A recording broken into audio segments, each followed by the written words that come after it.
Now, around 4 to 5 years back, if I said the bike is not coming with a center stand, would you guys believe it? No, right? But currently, the center stand has kind of become an accessory or as an add-on now. Everyone wants to make profits, but you might also ask, big deal man, it's just a center stand, why don't you just take it? I in fact took a center stand for Royal Enfield GT650 and it costed me around 2,500 thereabouts.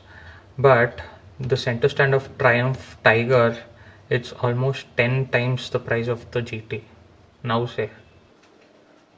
Now this is where I get to know why people say purchasing a super bike or a premium bike is not the problem, but then maintaining it is the main problem.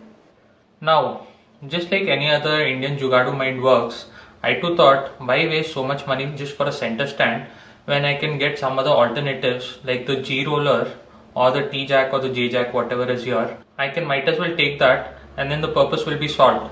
That's what I too thought. But I was wrong. And boy, I was so wrong.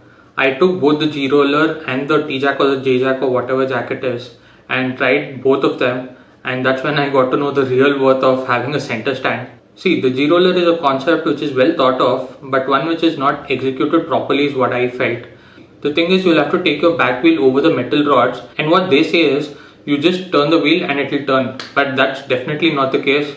It will never happen. So I also tried one more thing. I rested the back wheel on the metal rod and then pressed the front brake so that the wheel doesn't move, obviously. And then I tried to put it on gear and then do. The wheel kind of slides out from the G roller if I happen to do that. It's definitely not possible in that. Now when I'm not able to do a simple chain loop on the G roller along with my brother, imagine me doing it solo. It is never going to happen. So now coming to the T jack or the J jack. This is a good product to be fair, but then you'll always want two people to manage your chain looping, because one will have to put your side stand, pull the bike over, and then you'll have to put in the jack to your spring arm. It then locks out.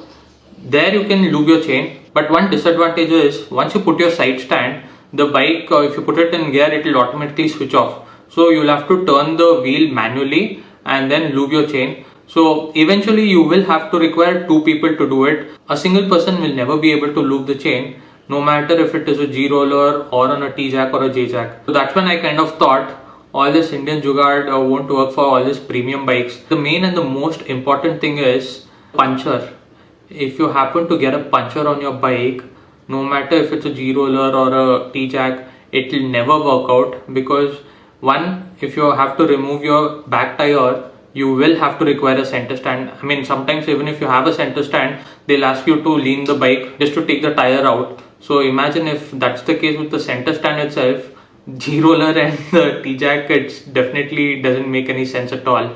And of course, you can't carry around a paddock stand in your luggage and go around when going on a trip or something. So that's when I kind of decided I will have to shell out money and get a center stand. So I eventually got the center stand installed.